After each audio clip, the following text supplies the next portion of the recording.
Hey friends, Anti-Tribute back here again to talk a little bit more about Pax Dei.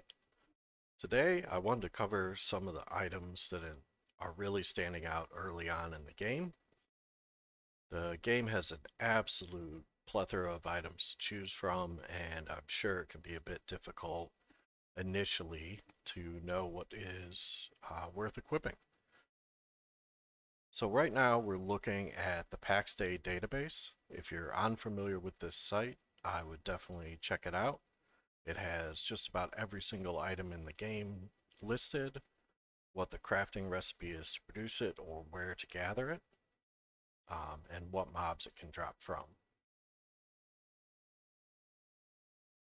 Okay, the first item I wanted to talk about is a leather chest. This is the Vanguard Surcoat of Divine Fervor. The number afterwards doesn't really matter. Those are just kind of tiers of items that you equip as you level up your combat skills. But the thing that really stands out on this one is its Frenzy ability. So Frenzy is going to increase your melee attack speed and damage for a little bit of time. So this is a good way to burst down a mob. The other nice thing about this leather chest in particular is the upgraded uncommon version uses worn out lockets initially, and worn out lockets are easily farmed from the Inquisition enemies that are located in all the Heartlands.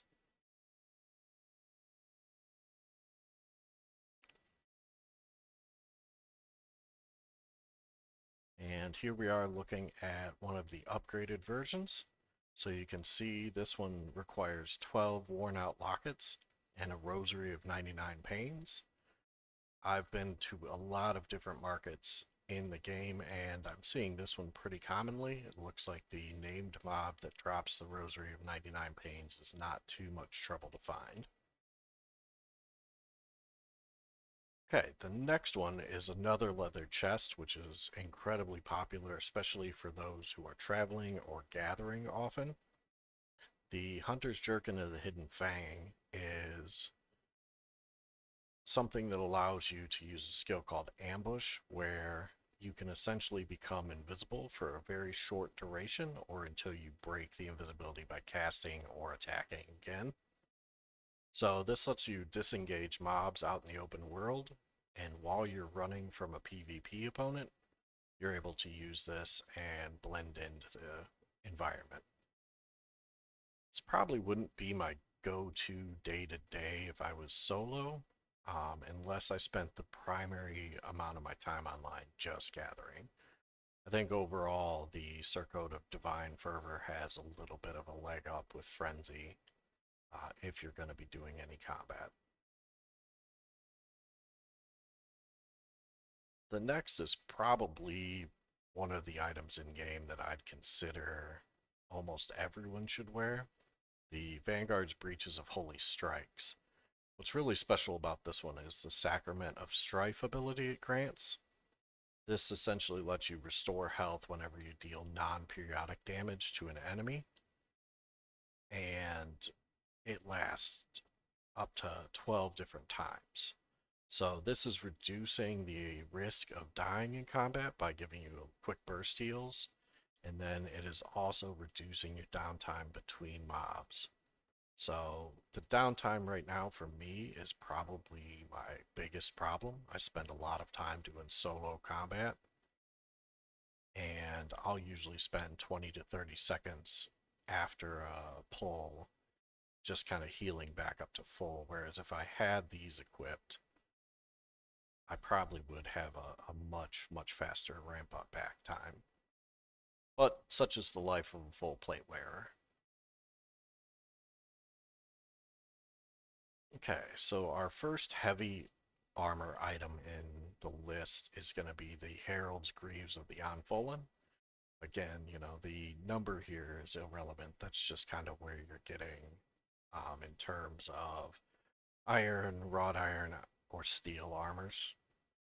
So this one grants an ability called Rally Banner, where you can call down a battle standard that stuns the enemies on landing and increases the attack speed of your allies.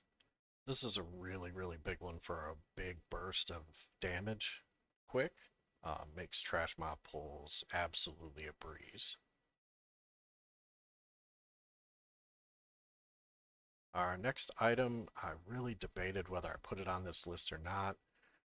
I hate the look of any helm in the game that's not cloth, basically.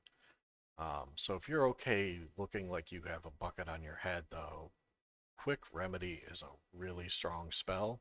It's going to increase the healing received by 25% for 10 seconds and do a little heal to yourself and all allies in close proximity. So this one probably would go a long way in helping reduce the downtime problem I'm struggling with, but there's still one better helm, I think, in the game that I wear, and we'll talk about that one a little later. Overall, though, in a group play setting, this helm is absolutely clutch.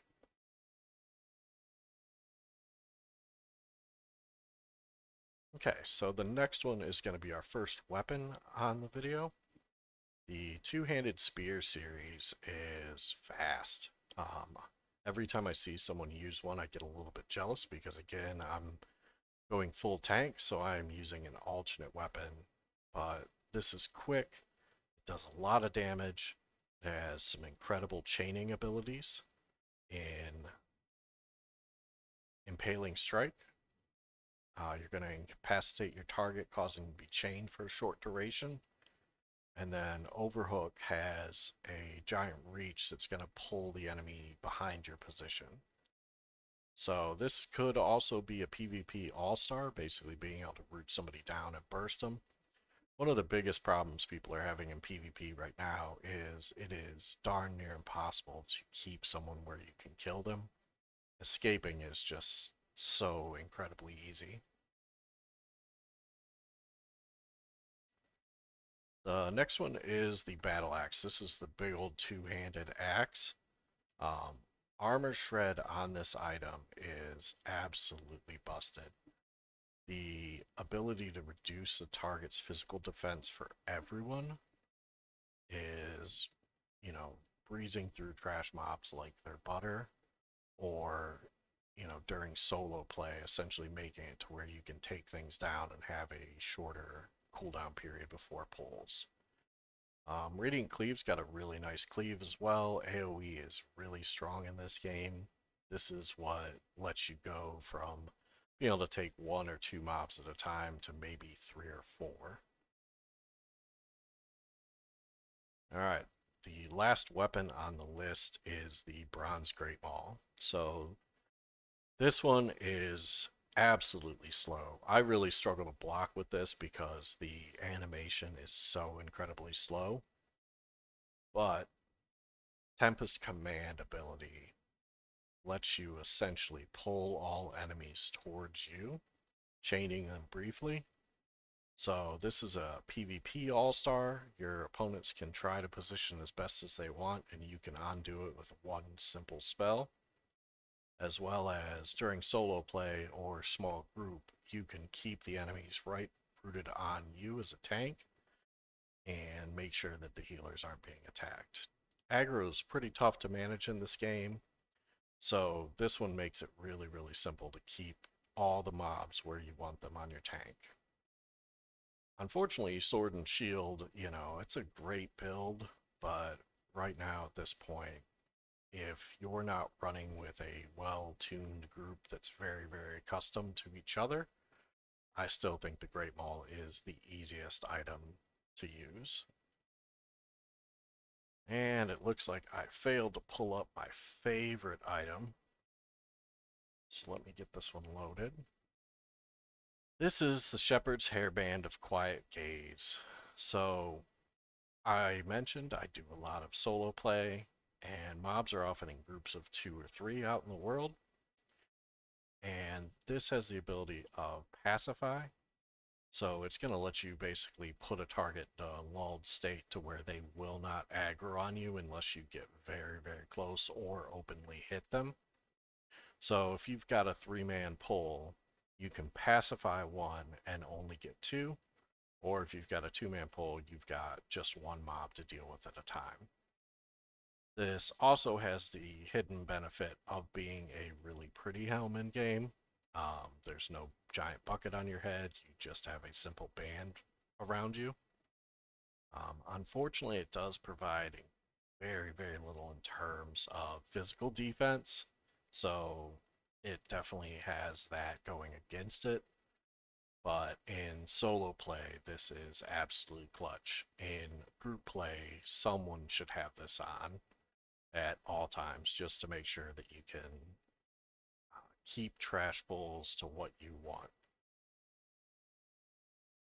So yeah, those are some of my standout items in the game so far. I am by far not the biggest expert. I would have loved to have covered the healing staves in this because right now, healers are my favorite people. Playing as a tank, when I have one around, I feel like there's absolutely nothing in this game that we can't tackle. But I'm not really familiar enough, and from what I've heard, essentially all three of them kind of have a different use case. So if you're familiar with healing, feel free to reach out on Discord. I am chatting all the time there on the official Pax Dei Discord. I'd love to hear your thoughts on the staves, so maybe we can cover them in the future. But what do you think I missed? What items are really absolutely just clutch in your build?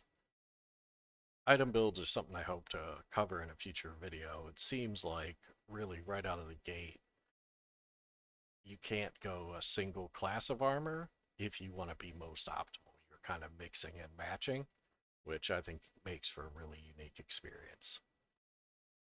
All right, if we haven't met yet in game, I really hope we do at some point. I do quite a bit of traveling, and I will be attending the Clan Mora trade event on Celine this Sunday upcoming.